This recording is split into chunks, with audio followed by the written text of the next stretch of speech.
ನೀತಿಯನ್ನ ಕಲಿಸ್ರಿ, ಮಕ್ಕಳಿಗೆ ಆಚಾರವನ್ನ ಕಲಿಸ್ರಿ. ದುಡ್ಡ ದುಗಾನೆ ಸಂಪತ್ತಿನೊಳಗ ನಿಮ್ ಮಕ್ಕಳ ಬೆಳೆಸಿರಂದ್ರ ಶ್ರೀಮಂತರಾಗತ್ತಾರ. ಮಕ್ಕಳು ಶ್ರೀಮಂತರಾಗೋದು ಬೇಕಾಗಿಲ್ರಿ, ಹೃದಯವಂತರಾಗಬೇಕಾಗ್ಯಾರ.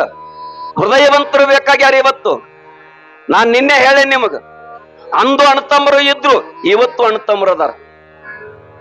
ಇವತ್ತು ಅಣ್ಣತಮ್ಮರದಾರ, ಅಂದು ಅಣ್ಣತಮ್ಮರದಾರ. ಹೌದು ಸಿದ್ಧ ಬಿಳಿಯಾನ ಸಿದ್ಧ ನಂತಾಂಬಿಕೆಯನ್ನ ಮನ್ ನಿಮಗೆ ಹುಚ್ಚ ಹೇಳಿನಿ. ಯಾವಾಗ ಪುಣ್ಯಾತ್ಮರ ಕರಿಹರದ ಹೌದು ಸಿದ್ಧ ಹುಲಿ ಹೊಟ್ಟಾಗ ಯಾವಾಗ ಸೇರಿದ ತೇಜಿ ಬಂದು ಯಾವಾಗ ಪುಣ್ಯಾತ್ಮರ ಧರ್ಮದ ಕಟ್ಟಿಗೆ ಕಣ್ಣೀರ್ ಹಾಕ್ತಾ ನಿಲ್ತದ, ನಿಂದ ಎಲ್ಲಾ ಐಶ್ವರ್ಯ ತಗೊಂಡ್ ನಾನೇನ್ ಮಾಡ್ಲಿ, ಜಗವನ್ನ ಆಳ್ತಕ್ಕಂಥ ಜಗತ್ತಿಗೆ ಬೆಳಕನ್ನು ನೀಡ್ತಕ್ಕಂಥ ನನ್ನ ಅಣ್ಣ ಮಾಯಾದ ತಿಳ್ಕೊಂಡು ಬಿಳಿಯಾನ ಸಿದ್ಧ ಓಡ್ ಹೋಗಿರ್ತಕ್ಕಂಥದ್ದು ಕೂಡ ಅಲ್ಲಿ ಕಥಾಭಾಗ ಬರ್ತದ. ಪುಣ್ಯಾತ್ಮ ಬರ್ತದ ಬಹಳ. ಅದಕ್ಕೆ ಇದಕ್ಕೆಲ್ಲ ಏನ್ ಕಾರಣ ಓದಕ್ಕಿದ್ರೆ ಪುಣ್ಯಾತ್ಮರ ಮನಸ್ಸು. ಅದಕ್ಕೆ ನಾಲಿಗೆಗೆ ವಿಚಾರ ಮಾಡೋ ಶಕ್ತಿ ಇಲ್ಲ, ಮನಸ್ಸಿಗೆ ರುಚಿ ನೋಡೋ ಶಕ್ತಿ ಇಲ್ಲ. ಅದಕ್ಕೆ ಯಾರಿಗೇ ಒಂದು ಮಾತನಾಡಬೇಕಾದ್ರ, ಏನ ನಾವು ಕಾರ್ಯ ಕೈಗೆತ್ಕೊಳ್ಬೇಕಾದ್ರ ಅಕಸ್ಮಾತ್ ಪುಣ್ಯಾತ್ಮರ ನಂದೊಂದು ತಪ್ಪಾಗೈತೆ ಇಟ್ಟುಕೊಂಡು ನನ್ ತಪ್ಪನ್ನ ಎತ್ತಿ ಹೇಳುದ್ರಾಗ ನೀನು ಅದೇ ಪಾರ್ಟಿಗೆ ಬಂದೆ ಅಂದ್ರ ನಿನಗ ವ್ಯತ್ಯಾಸ ಏನಾಗ್ತದೆ ತಿಳ್ಕೊಂಡು ಎಚ್ಚರಿಕೆಯನ್ನು ಕೊಡ್ತಾರ. ಒಬ್ಬ ಜಾಣ, ಒಬ್ಬ ತಿಳುವಳಿಕೆ, ಒಬ್ಬ ಬುದ್ಧಿವಂತನ ಲಕ್ಷಣ ಏನು ಅಂತಕ್ಕಿದ್ರೆ ಪುಣ್ಯಾತ್ಮರ ಹರಿದದ್ದು ಹಚ್ಚಬೇಕಂತ, ತೆರೆದದ್ದು ಮುಚ್ಚಬೇಕಂತ. ಈ ನೀತಿಯನ್ನ ನೀವು ಕಲಿತ್ರಿ ಅಂದ್ರೆ ನಿಜವಾಗಿ ಬದುಕು ಶ್ರೀಮಂತಗೊಳ್ತದ, ಸಂತೋಷದಾಗ್ತದೆ. ಏನ್ ಮಾಡ್ರಿ, ನಾಡಿನೊಳಗೆ ಸಿದ್ರು ಬಂಧುಗಳೇ, ನಾವೆಲ್ಲ ಅಕಸ್ಮಾತ್ ವಿಚಾರ ಮಾಡಿದ್ರ ಧರ್ಮರ ಕೈ ಒಳಗೆ ಸಾವಿರ ಎಕರೆ ಜಮೀನದ. ನಮ್ ಗುರುಗಳು ಹೇಳ್ತಿದ್ರು, ಮಳೆಗಾಲ ಸಿದ್ಧಗ ಜಮೀನ್ ಎಟ್ಟಾತಕ್ಕಿದ್ರೆ ಪುಣ್ಯಾತ್ಮರ ತನ್ನ ಚಿಗೋನ ಮಕ್ಕಳಿಗೆ 700 ಎಕರೆ ಭೂಮಿ ಕೊಟ್ಟು ಇನಾಮ ಕೊಟ್ಟಿರ್ತಕ್ಕಂಥದ್ದು ಹೇಳ್ತಾರೆ. 7,000 ಎಕರೆ ಭೂಮಿ ತತ್ತು, ಒಂದಲ್ಲ ಎರಡಲ್ಲ, ಬಹುತೇಕ ಬಂಧುಗಳೇ 7,000 ಎಕರೆ ಭೂಮಿಯನ್ನು ಇನಾಮ ಪಡಿಬೇಕಾಗಿತ್ತಂದ್ರ ಇವತ್ತು ಪುಣ್ಯಾತ್ಮ ನಾವು 1 ಗುಂಟೆನೋ 2 ಗುಂಟೆಕೋ ಬಡದಾಟ ಪುಣ್ಯಾತ್ಮರೇ ಎಂತ ಬದುಕು ಸಾಗಿಸ್ಲಕತ್ತಿದೆ ಅಂತಕ್ಕಂಥ ಆಲೋಚನೆ ಮಾಡ್ರಿ. ಒಂದು ದಿವಸ ತಮ್ಮ ಕಲ್ಲು ಹುಗಿತಿದತ್ತ, ಅಣ್ಣ ಕಲ್ಲು ಕೀಳ್ತಿದತ್ತ. ಅಣ್ಣ ತಮ್ಮ ಕಲ್ಲು ಕೀಳ್ತಿದತ್ತ, ತಮ್ಮ ಹುಗಿತದಂತ. ಆ ಕೀಳಾವನು ನೋಡಿನೂ ಭೂಮಿ ತಾಯಿ ನಗುತ್ತೇಳಂತ, ಹುಗ್ಯಾವನು ನೋಡಿ ನಗುತ್ತೇಳಂತ. ಯಾರ ನಗ್ತಾರಂದ ಗೊತ್ತಾಗ್ಲಿಲ್ಲ, ಯಾರ ನಗ್ತಾರಂದ ಗೊತ್ತಾಗ್ಲಿಲ್ಲ ಬಂಧುಗಳೇ.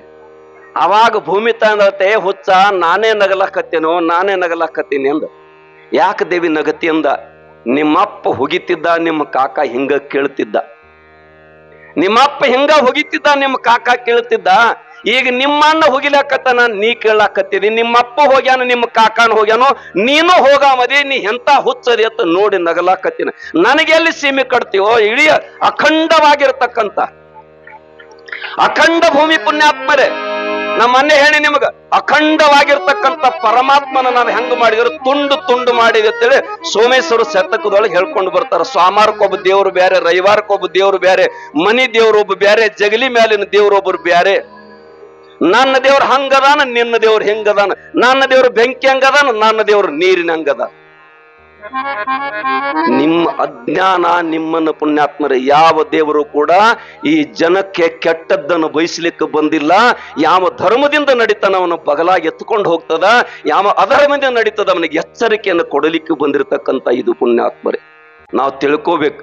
ಅದಕ್ಕೆ ನಾನೇನ್ ಹೇಳಿನಿ, ಪುಣ್ಯಾತ್ಮರ ನಾಲಿಗೆಗೆ ವಿಚಾರ ಮಾಡೋ ಶಕ್ತಿ ಇಲ್ಲ, ಬಂಧುಗಳೇ ಮನಸ್ಸಿಗೆ ರುಚಿ ನೋಡ್ತಕ್ಕಂಥ ಶಕ್ತಿ ಇಲ್ಲ. ಅದಕ್ಕೆ ನಾವೆಲ್ಲ ತಿಳ್ಕೋಬೇಕು. ಅದಕ್ಕೆ ಬಲ್ಲವ್ರು ಹೇಳ್ರಿ ಪುಣ್ಯಾತ್ಮರ, ಬದುಕು ಬಸಿದು ಹೋಗುವ ಮುನ್ನ ಬಳಿಸು ಕ್ಷಣ ವ್ಯರ್ಥವಾಗದಂತೆ. ಬಹಳ ಸುಂದರವಾಗಿ ಹೇಳ್ತಾರೆ. ಬದುಕು ಬಸಿತದಿದು, ಒಂದ್ ದಿವ್ಸ ಬಸದ್ ಹೋಗುದದ.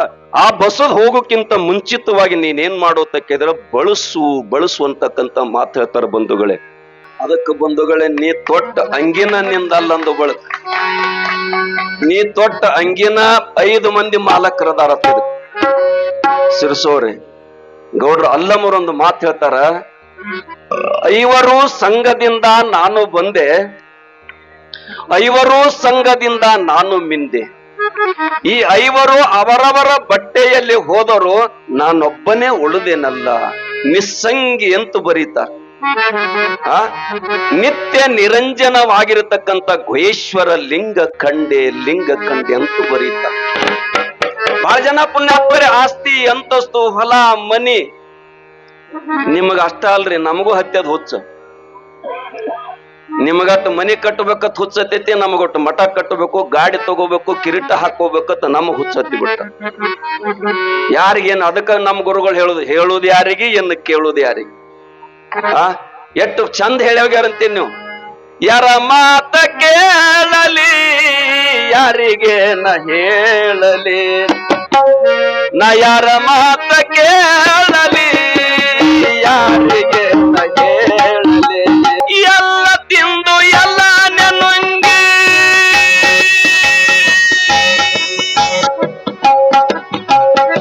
ಎಲ್ಲ ತಿಂದು ಎಲ್ಲ ನೆನುಂಗಿ ಗುಡ್ಡ ಗಮರ ಸೇರಲಿ, ಗುಡ್ಡ ಗಮರ ಸೇರಲಿ, ಶರೀರ ಗುರುವಿಗೆ ಮಾರಲಿ.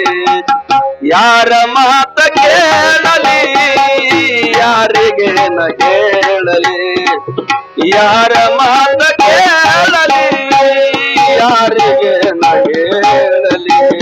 ಅದಕ್ಕೆ ಬಂಧುಗಳೇ, ನಾವ್ ಎಷ್ಟು ದಿವಸ ಇರ್ತೀವಿ ಅನ್ನೋದು ಗೊತ್ತಿಲ್ಲ.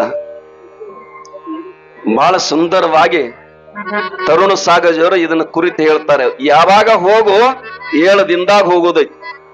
ತರುಣ ಸಾಗರಜಿ ಕ್ರಾಂತಿಕಾರಿ ಸಂತನಾಗಿರತಕ್ಕಂತ ಬಹಳ ಸುಂದರವಾಗಿ ಹೇಳ್ತಾರೆ. ಸೋಮವಾರ ಜನ್ಮ ಹುಯೆ ಮಂಗಳಾರ ಬಡೆ ಹುಯೆ, ಸೋಮವಾರ ಜನ್ಮ ಹುಯೆ ಮಂಗಳಾರ ಬಡೆ ಹುಯೆ, ಬುಧವಾರ ಲಗಿನ ಹುಯೆ, गुरुवार बच्चा पैदे हुए, शुक्रवार बीमार पड़े, शनिवार आस्पत्रे गए, रविवार चल हेसे हे जिंदगी क्या है, हे जिंदगी क्या ಅಂತ ಹೇಳ್ತಾರೆ. ಸೋಮವಾರ ಹುಟ್ಟಿದಿ, ಮಂಗಳವಾರ ದೊಡ್ಡ ಮಾದಿ, ಬುಧವಾರ ಲಗ್ನ ಮಾಡ್ರು, ಗುರುವಾರ ಮಗನಿಗೆ ಹಡದಿ, ಶುಕ್ರವಾರ ಜಡ್ಡಿಲೆ ಬಿದ್ದಿ, ಶುಕ್ರವಾರ ಜಡ್ಡಿಲೆ ಬಿದ್ದಿ, ಶನಿವಾರ ದವಾಖಾನಿಗೆ ಹೋದ್ರು, ರವಿವಾರ ದಿವಸ ಕಡಿ ಜಾತ್ರೆ ಕಡ್ಯಾಕ ಮಾಡ್ಕೊಂಡು ಕಾಕ ಹೊಂಟತ. ಯಾರು ಹಲಗಿ ಹಚ್ತಾರೆ, ಯಾರು ಪಟಗಸಿ ಹಚ್ತಾರೆ. ಈ 3 ದಿನದ ಸಂತೆಪ್ಪ. ಅದಕ್ಕೆ ಕಡ್ಕೊಳ್ಳ ಅಜ್ಜ ಹೇಳಿದ, ಸಂತಿಗೆ ಬರುವಾಗ ಬಲು ಪ್ರೀತಿ, ಸಂತಿ ಮಾಡಿ ಹೋಗಾಗ ಯಾಕ ಚಿಂತೆ, ಏಸ ದಿವಸ ಇಲ್ಲಿ ಇರ್ಬೇಕಂತೆ, ನಾಳೆ ನಮ್ಮ ಜಕಾತಿ ರೊಕ್ಕಕ್ಕೆ ಏನಂತಿ ಏನಂತಿ ಅಂತ ಕೇಳ್ತಾರೆ. ಅದಕ್ಕೆ ನಮ್ಮ ಸಿದ್ಧರು, ನಿನ್ನ ಆಶೀರ್ವಾದ ಒಂದೇ ಸಾಕು ನನ್ನಪ್ಪ, ಯಾವ ಆಸ್ತಿ ಐಶ್ವರ್ಯ ಸಂಪತ್ತು ನಮಗೆ ಯಾವುದೂ ಬೇಕಾಗಿಲ್ಲ. ನಿನ್ನ ಅನುಗ್ರಹ ನಿನ್ನ ಆಶೀರ್ವಾದ ಒಂದಿತ್ತಂದ್ರ ಈ ಪುಣ್ಯಾತ್ಮರೇ ಗುರುವಿನ ಕರುಣೆ ಆಗದ ಹೊರತು, ಗುರುವಿನ ಕರುಣೆ ಆಗಬೇಕಾಗಿತ್ತಂದ್ರ ಗರ್ವ ಎಂಬುದು ಬಿಡಬೇಕು, ಗರ್ವ ಎಂಬುದು ಬಿಡಬೇಕು ಅಂತ ಹೇಳ್ತಾರ. ನಿನ್ನಲ್ಲಿ ಗರ್ವ ಅಂತಕ್ಕಂಥದ್ದು ಬಂತಂದ್ರ ನನ್ನ ಕೈಲೆ ನನ್ನ ಮನೆ ಸುಟ್ಟಗೋಳು ಬೆಂಕಿ ನನ್ನ ಬೆಣ್ಣ ಹತ್ತೈತಿ ಅಂತ ನಿಮಗೆ ಯಾವಾಗ ಆಲೋಚನೆ ಬರ್ತದ, ಅವಾಗ ಬಂಧುಗಳಿಗೆ ಸಮಾಜದಾಗ ನಾವು ಸಹಾನುಭೂತಿಯಾಗಿರ್ಲಿಕ್ಕೆ ಬರ್ತದ. ಬಸವಣ್ಣ ಹೇಳಿದೇನು, ಬಾಗಿದ ತಲೆ ಮುಗಿದ ಕೈಯಾಗಿರಿಸಪ್ಪ ಅಂತಕ್ಕಂತ ಮಾತಾಡಿದ. ಭಗವಾನ್ರ ಹೇಳಿರ್ತಕ್ಕಂಥದ್ದೇನು, ಆಸೆ ದುಃಖಕ್ಕೆ ಮೂಲ ಆಗ್ತದಪ್ಪ, ಆ ಮನಸ್ಸ ಅದರ ಬೆಣ್ಣ ಹಚ್ಚಲಿಕ್ಕೆ ಬಿಡಬೇಡ್ರಿ ಅಂತ ಹೇಳ್ಯಾರ. ಅದಕ್ಕೆ ಬಂಧುಗಳೇ, ಮಾತು ವಿಚಾರ ಮಾಡ್ಲಿಕ್ಕೆ ಬರುವುದಿಲ್ಲ, ಮನಸ್ಸಿಗೆ ರುಚಿ ನೋಡ್ಲಿಕ್ಕೆ ಬರುವುದಿಲ್ಲ. ಅದಕ್ಕೆ ನಾವು ಮಾತನಾಡ್ತಕ್ಕಂತ ಸಂದರ್ಭದೊಳಗ ನಮ್ಮ ನಾಲಿಗೆ ಬಹಳ ಸುಂದರವಾಗಿರ್ಬೇಕಾಗ್ತದ, ಬಹಳ ಆಲೋಚನೆಯನ್ನು ಮಾಡ್ಬೇಕಾಗ್ತದ. ಅದಕ್ಕೆ ಪುಣ್ಯಾತ್ಮರೇ ಬರೀತಾರ, ನಿಜವಾಗಿರ್ತಕ್ಕಂಥ ಮನುಷ್ಯ ತನ್ನ ಜೀವಿತ ಕಾಲದೊಳಗ ಮೊದಲು ಬಾಲ್ಯದೊಳಗ 4 ಕಾಲ ಇರ್ತಾವತ್. 4 ಹೆಂಗ್ರಿ ಮನುಷ್ಯಗೆ 2 ಕಾಲ ಇರ್ತಾವ, ನೀವು 4 ಅಂತಿರ್ಲಿ ಅಂತ ಸಂಶಯ ಬರ್ತದ. ಆ ಹುಡುಗನ ಬಿಡಿರ್ಬೇಕಾರ ಅದ್ ಮೊಳಕಾಲ್ ಊರಿ ಕೈ ಊರಿ ಹೋದತ್ತಿಲ್ಲದಕ್ಕೆ 4 ಕಾಲ. ವಯಸ್ಸಿಗೆ ಬಂದದ್ರ 2 ಕಾಲ, ಮುಪ್ಪಾವಸ್ಥೆಗೆ ಬಂದದ್ರ 3 ಕಾಲ. ಒಂದು ಬಡಿಗಿರ್ತೈತಿ, ಅತ್ ಬಡಿಗೆ ಹೇಳ್ತದಿಲ್ರಿ. ಯಾರೋ ವಕೀಲ್ ಇದ್ರತ್, ಅವಾಗ ಪುಣ್ಯಾತ್ಮರಿ ಯಮನಿಂದ ನೋಟಿಸ್ ಬಂದಿತ್ತ, ಯಮ ಜೋಪ್ತರು ಬಂದ ಹಗ್ಗ ಹಾಕಲಕ್ಕತ್ತರತ್. ಆ ವಕೀಲ್ ಅಂದತ್ತ, ಒಂದು ನೋಟಿಸ್ ಕಳಿಸಲಿ ಯಾನೋ ಕಳಿಸಲಿ, ಒಮ್ಮೆ ವಾರಂಟ್ ತಗೊಂಡ್ ಹೆಂಗ ಬಂದ್ರಿ ಅಂತ ಕೇಳಿದತ್ತ. ಯಾಕೆ ವಕೀಲ್ರವ್ ಮತ್ ಯಾರ ಇದ್ದವ್ರ ಸಿಟ್ಟಿಗೆ ಬಂದಿರಿ. ಅವಾಗ ಅಲ್ಲಿ ಏನಾಗ್ತದತ್ತ ಕೇಳಿದ್ರ ಪುಣ್ಯಾತ್ಮರೇ, ಆ ಯಮದೂತರು ಹೇಳಿದ್ರತ್ತ, ಮೊದಲು ನಿನಗ ನೋಟಿಸ್ ಕಳಿಸಿ ಒಮ್ಮೆ ವಾರಂಟ್ ತಗೊಂಡು ಬಂದಿದ್ವಿ. ಯಾವಾಗ ಬಂದಿತ್ತು ನೋಟಿಸ್? ಕೂದಲು ಬೆಳ್ಳಾದ ಅದು ಅವಾಗ ಬಣ್ಣ ಹಚ್ಚಿದೆ, ಕಣ್ಣು ಕಾಣೋದು ಮಂದ ಆಗ್ಲಕ್ಕದ್ದು, ಚಸ್ಮಾ ಹಾಕೊಂಡಿ. ಶರೀರ ಜೋಲಿ ಹೊಡ್ಯಾಕೈತು ಬಡಿಗೆ ಹಿಡ್ಕೊಂಡು 3 ನೋಟಿಸ್ ಕೊಟ್ರ ಬಿ ನಮಗ ಕಿಮ್ಮತ್ತಿಲ್ದಂಗ ಮಾಡ್ತಿ ಅಂದ್ಬಿಡ ಕಡೆಗೆ ವಾರಂಟ್ ತಗೊಂಡ್ ಬರ್ಬೇಕು ಬರಬಾರ್ದು ಬರ್ಬೇಕಿಲ್ರಿ ವಾರಂಟ್ ತಗೊಂಡ್ ಹಂಗ ಬಂಧುಗಳೇ ಇದೆಲ್ಲ ಭಗವಂತನ ಮನೆ ನಾವೆಲ್ಲ ಬಾಡಿಗೆ ಇರ್ಲಿಕ್ಕೆ ಬಂದವ್ರು ಇರುತನ ಪುಣ್ಯಾತ್ಮರೇ ಬಹಳ ಆನಂದ ಸಂತೋಷದಿಂದ ಬದುಕಲಿಕ್ಕೆ ಬಂದಿರತಕ್ಕಂಥವ್ರು ಅದಕ್ಕೆ ನಮ್ಮ ಜೀವನ ಏನಾಗಬೇಕು ಅಂತ ಕೇಳಿದ್ರೆ ಬಹಳ ಸುಂದರವಾಗಿ ಒಂದು ಮಾತು ಬರೀತಾರ ಏನ್ ಬರೀತಾರೋ ನಾವೆಲ್ಲ ಬಹಳ ಆಲೋಚನೆ ಮಾಡ್ಲಿಕ್ಕೆ ಭಗವಂತ ನಮಗ್ ಶಕ್ತಿಯನ್ನು ಕೊಟ್ಟಾನ ಏನ್ ಕೊಟ್ಟಾನ ಅಂತ ಕೇಳಿದ್ರ ಅದಕ್ಕ ಬಸವಣ್ಣ ಬರೀತಾನ ಎಂತ ಮಾತು ಬರೀತಾನೋ ನುಡಿದರೆ ಮುತ್ತಿನ ಹಾರದಂತಿರಬೇಕು ನುಡಿದರೆ ಸ್ಫಟಿಕದ ಸಲಾಕೆ ಅಂತಿರಬೇಕು ನುಡಿದರೆ ಮಾಣಿಕ್ಯದ ದೀಪ್ತಿ ಅಂತಿರಬೇಕು ನುಡಿದರೆ ಲಿಂಗ ಮೆಚ್ಚಿ ಹೌದು ಹೌದು ಅನ್ನಬೇಕು ಅಂತ ತಿಳ್ಕೊಂಡು ಬಸವಣ್ಣವ್ರು ಹೇಳ್ಯಾರ ಹೌದಿಲ್ರಿ ಲಿಂಗ ಮೆಚ್ಚಿ ಹೌದು ಅನ್ಬೇಕಂತ ಹಂಗ ನಿಮ್ಮ ನಾಲಿಗೆ ಬೇಕಂತ ಅದಕ್ಕೆ ಪುಣ್ಯಾತ್ಮರ ಸಿದ್ದೇಶ್ವರಪ್ಪಳು ಹೇಳ್ರು ಮಾತು ಇರ್ಲಿಂದ್ರೆ ಜಗತ್ತು ಮೂಕಾಗ್ತಿತ್ತು ಮೌನ ಇರ್ತಿತ್ತು ಅದಕ್ಕೆ ನಮ್ಮ ಆಧುನಿಕ ಕವಿ ಹೇಳ್ತಾನ ಕಿಲಾಡಿ ಕವಿ ಅಂತ ಹೆಸರಿಟ್ಟಾರ ಅವನಿಗೆ ಆಧುನಿಕ ಕವಿ ಏನ್ ಹೇಳ್ತಾನ ಕುಡಿದರೆ ನಾಲಿಗೆ ತೊದಲದಂತಿರ್ಬೇಕಂತ ಕುಡಿದರೆ ನಾಲಿಗೆ ತೊದಲದಂತಿರಬೇಕು ಕುಡಿದರೆ ಮೈ ಲೋಲಾಡದಂತಿರಬೇಕು ಕುಡಿತ ತಲೆಗೆ ಏರದಂತಿರಬೇಕು ಏರಿದರೂ ಯಾರಿಗೆ ತೋರದಂತಿರಬೇಕು ಕುಡಿದರೆ ಕುಡುಕ ಅವರವರ ಮನೆ ಸೇರುವಂತಿರಬೇಕು ಮನೆ ಸೇರಿದ ಮೇಲೆ ಹೆಂಡತಿ ಕೊಳ್ಳುವಂಗಿರಬೇಕು ಅಂತಕ್ಕಂಥದ್ದು ಹೇಳ್ತಾನೆ ಇನ್ ನಮ್ ಸಂಗೀತ್ ಗೌಡ್ರ ಇವನಿಗೆ ಇದು ಮತ್ತ ನನ್ ಪಕ್ಕ ತಿಳಿದತ್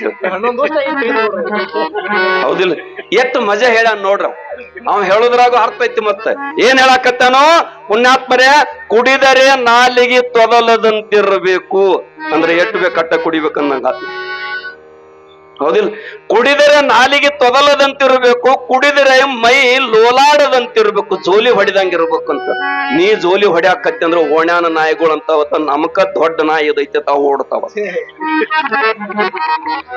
ಓಣ್ಯಾನ ನಾಯಿ ನೀ ಆ ದಂಡ ಈ ದಂಡ ಜೋಲಿ ಹೊಡ್ಯಾಕತ್ತಿ ಅಂದ್ರ ಇವತ್ತು ಮದುವೆ ಮಾಡ್ಕೊಂಡು ಬಂದಿದ್ರು ಅಕ್ಕಿ ಕಾಳು ಒಕ್ಕೊಂಡು ಅದರಾಗ ಪುಣ್ಯಾತ್ಮರಿ ಅವ್ರಿಗೆ ನಿಲ್ಲಾಕ್ ಬರುವತ್ತಾಗಿ ತಿಂಗ್ ಜೋಲಿ ಹೊಡಿತಿದ್ರು ವಿಚಾರ ಮಾಡ್ರಿ ನಮ್ಮ ಸಮಾಜ ನಮ್ ಜನ ನಮ್ ಜಗತ್ತ ಯಾವ ಕಡೆ ಓಡ್ತಾ ಇದ್ದೆ ಶುಭ ಕಾರ್ಯ ಮಾಡಾಗನು ಕೂಡ ಪುಣ್ಯಾತ್ಮರೇ ಹಂಗೆ ಹೊಂಟಿದೀವಿ ಅಶುಭ ಕಾರ್ಯ ಮಾಡ್ಲಕ್ಕೂ ಹಂಗೆ ಹೋಗ್ತಾ ಇದ್ದೀವಿ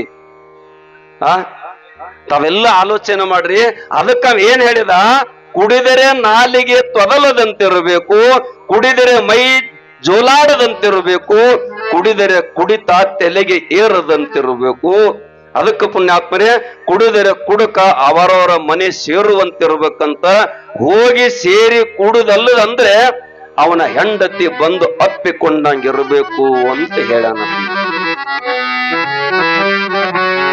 ಎಷ್ಟು ಮಜಾ ಇರ್ಬೇಕಂತೀರಿ ಅದಕ್ಕೆ ಇಲ್ಲಿ ಪುಣ್ಯಾತ್ಮರ ಸುಮ್ಮನೆ ನಿಮ್ಗೊಂದು ಜೋಕ್ ಹೇಳ್ಬೇಕಾಗ್ತದ ಅದಕ್ಕೆ ನಮ್ಮ ಮಾತು ನಮ್ಮ ನಾಲಿಗೆ ಬಹಳ ಪವಿತ್ರವಾಗಿರ್ತಕ್ಕಂಥದಂತಕ್ಕಂಥ ಮಾತು ಹೇಳ್ತಾರ ಇದು ಪುಣ್ಯಾತ್ಮರ ನಾಲಿಗೆಯಿಂದ ನಾವೇನೆಲ್ಲ ಸಾಧನೆ ಮಾಡ್ಲಿಕ್ಕೆ ಬರ್ತದ ಏನು ಬಂದಿರಿ ಹದುಳ ಬಿದ್ದಿರಿ ಅಂತಕ್ಕಂಥ ಮಾತ ಅದೇ ಅದ ಅವ್ವ ಅಂತಕ್ಕಂಥ ಬಾಯಿ ಅದ ಅಮ್ಮ ಅಂತಕ್ಕಂಥ ಬಾಯಿನದ ಎಲ್ಲೋ ಅಂದರೆ ನರಕ ಹೇಳ್ತಾರಲ್ಲ ಪುಣ್ಯಾತ್ಮರೇ ಆಚಾರ ವಿಚಾರ ಇವೆರಡೂ ಪುಣ್ಯಾತ್ಮರ ಆಚಾರವೇ ಸ್ವರ್ಗ ಅನಾಚಾರವೇ ನರಕ ಅಂತಕ್ಕಂಥ ಮಾತನ್ನ ಅದಕ್ಕೆ ಬಂಧುಗಳೇ ಜಗತ್ತ ಎಂತ ವೈರಿ ಅದಾನಂದ್ರು ಕೂಡ ಅಂಗುಲಿ ಮಾಲಾ ಪುಣ್ಯಾತ್ಮರೇ ಬುದ್ಧನ ದಾರಿ ಕಾಯ್ತಿದ್ದವ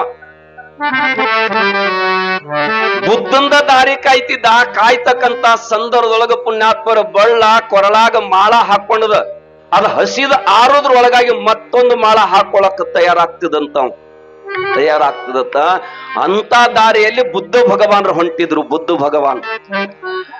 ಭಗವಾನ್ರು ಹೋಗುವಂತ ಸಂದೊಳಗ ಬಂಧುಗಳು ಏನಾಗ್ತದಂತ ಕೇಳಿದ್ರ ಆ ಅಂಗುಲಿ ಮಾಲ ಎಂತ ಕ್ರೂರ ವ್ಯಕ್ತಿ ದುಷ್ಟ ವ್ಯಕ್ತಿ ಅದಾನಂದ್ರು ಕೂಡ ಪುಣ್ಯಾತ್ಮರೇ ಬುದ್ಧನ ಸಾಮೀಪ್ಯಕ್ಕೆ ಬಂದು ಬುದ್ಧನ ಮೌನದಿಂದ ಇರ್ತಕ್ಕಂಥ ಸಂದೇಶ ಕೊಟ್ಟು ಅವಾಗ ಅವನು ಪರಿವರ್ತನೆ ಆಗ್ತಾನ ಶ್ರೇಷ್ಠ ಸಂತನಾಗತಾನ ಆರಂಭಕ್ಕೊಬ್ಬ ಗಸ್ತಿಯನ್ನು ಹುಡುಗ ಹಾಡಿದಲ್ಲ ಏನು ಅರಿತವರ ಸಂಘ ಅನುಗಾಲ ಇರಬೇಕಂತ ಹೇಳ್ಯಾರ ಬಲ್ಲವ್ರು ಅಂತ ಹೇಳ್ಯಾರ ಬಂಧುಗಳು ಯಾರಿಗೆ ಬಲ್ಲವ್ರು ಅಂತೀರಿ ನೀವು ಬಾಳ ರೊಕ್ಕ ಇದ್ದವ್ರಿಗೆ, ಬಹಳ ಸಾವುಕಾರ ಇದ್ದವ್ರಿಗೆ, ಬಹಳ ವಯಸ್ಸಿದ್ದವ್ರಿಗೆ ಅಂತೀರೇನು ನೀವು? ಬಹಳ ಚಂದ ಹೇಳ್ಯಾರ ನಿಜಗುಂಡ್ರು. ಹೊರಗ ಕಿರಿಯನಾಗಿ ಒಳಗ ಹಿರಿಯನಿದ್ದಡೆ, ಜಗವೆಂದಡೆಂ ತಾನು ಜಗದೀಶನೆಂದಡೆ ತಾನು, ಜಗದಾತ್ಮರೆಲ್ಲರೂ ತನ್ನಂತೆ ಬಗೆಯುವ ಆತನೇ ಹಿರಿಯನು ಬಲ್ಲವನು ಅಂತಕ್ಕಂಥ ಮಾತಾ ಬರದ. ನಮ್ಮಂಗ ತನ್ನನ್ನು ಬಗದ್ರ ಲೋಕದ ಜಗಳ ಬರ್ತೈತಿ. ಅದಕ್ಕ ಒಟ್ಟು 11-12 ದಿವ್ಸ ನಿಮ್ ಊರಾಗ ನಾ ಬಂದು ದುಡ್ದೀನಿ. ನನಗೂ ನೀವ್ ಏನಾರು ಒಂದು ಕೊಡ್ಬೇಕಾಗೈತಿ. ಎಷ್ಟು ಮಂದಿ ಕೊಡ್ತಾನ ಅವ್ರ ಕೈ ಎತ್ತ ನೋಡ ಮ್ಯಾಲ. 8 ಮಂದಿಲಿ ಏನ್ ಮಠ ಕಟ್ಟಕ್ ಆಕತ್ತೇನ್ರಿ? 8 ಮಂದಿ ಕೂತಿರು ಒಟ್ಟೆ ಕೈ ಎತ್ತವಾರ ಒಬ್ರು. ನಿಮಗ್ ರೊಕ್ಕ ಬೇಡಂಗಿಲ್ಲ ಪುಣ್ಯಾತ್ಮರಿ, ನೀವೇನ್ ಗಾಬರಿ ಆಗ್ಲಕ್ ಹೋಗ್ಬೇಡ್ರಿ. ನಾ ಯಾರ ಹತ್ತಕ್ಕೂ ಗದ್ದಲಕ್ ಹೋಗಂಗಿಲ್ಲ. ಒಂದು ದಾನ ಕೊಡುದಂದ್ರ ನಿಮ್ಮಲ್ಲಿ ಇರ್ತಕ್ಕಂತ ಪ್ರತಿಯೊಬ್ಬರಲ್ಲಿ ಇರ್ತಕ್ಕಂತ ಹೊಟ್ಟೆ ಕಿಚ್ಚನ್ನು ನಮ್ಮ ಜೋಳಿಗ್ಯಾಗ ಕೊಟ್ಟು ಬಿಡ್ರಿ. ನಿಮ್ಮಲ್ಲಿ ಪ್ರೀತಿ ಸಂತೋಷ ಬಂದನಿಟ್ಬೋದು. ನಾನ್ ಬಯಸುದ ಅದ ಇರ್ಲಿ. ಅವ್ರಿಗೆ ಹೋಗಕ್ಕೆ ದೇವ್ರು ಕೊಟ್ಟಾನ, ಅವ್ರಿಗೆ ಅನುಕೂಲ ಆಗೈತೆ ಅನ್ನೋಂತ ಭಾವ ನಮ್ಮಲ್ಲಿ ಇಟ್ಕೊಂಡು ಅವಂಗ್ಯಾಕಾಯ್ತು ಇವ್ಗ್ಯಾಕಾಯ್ತು ಅಂತ ತಿಳ್ಕೊಂಡು ಹೊಟ್ಟೆ ಕೆಚ್ಚದಿಂದ ನಾವು ಸಂತೋಷ ಪಡಿಲಿಕ್ಕೆ ಸಾಧ್ಯ ಇಲ್ಲ ಆಗೈತಿ ಒಂದು. ಅದಕ್ಕೆ ನಿಜವಾಗಿರ್ತಕ್ಕಂಥದ ಆನಂದ ಸಂತೋಷ ಎಲ್ಲೈತಿ ಅಂತ ಕೇಳಿದ್ರೆ ನಮ್ಮೊಳಗ ಅದಾವ. ಆದ್ರ ಅದನ್ನ ಪಡ್ಕೊಳಕ್ ತಯಾರಿಲ್ಲ. ಆಸೆ ಬೆಣ್ಣು ಹತ್ತಿ ಬಿಟ್ಟೈತಿ ನೋಡ್ರಿ ಬಂಧುಗಳು. ನಮ್ಮನ್ನ ಹೊಟ್ಟೆ ಬಿಡಾಕ್ತಾ ಇರಲಿಲ್ಲ. ಈ ಪರತಂತ್ರ, ಅತಂತ್ರ, ಕುತಂತ್ರ ತಲಿ 3 ಇರ್ತಾವ ನೋಡ್ರಿ. ಸ್ವತಂತ್ರ, ಪರತಂತ್ರ, ಅತಂತ್ರ, ಕುತಂತ್ರ. ಈ ಪರತಂತ್ರ ತಲಿ ಪುಣ್ಯಾತ್ಮರಿ ನಿತ್ಯ ಕೆರೆಸಿದ್ದಪ್ಪಗ್ ಬರ್ತಿತ್ತ.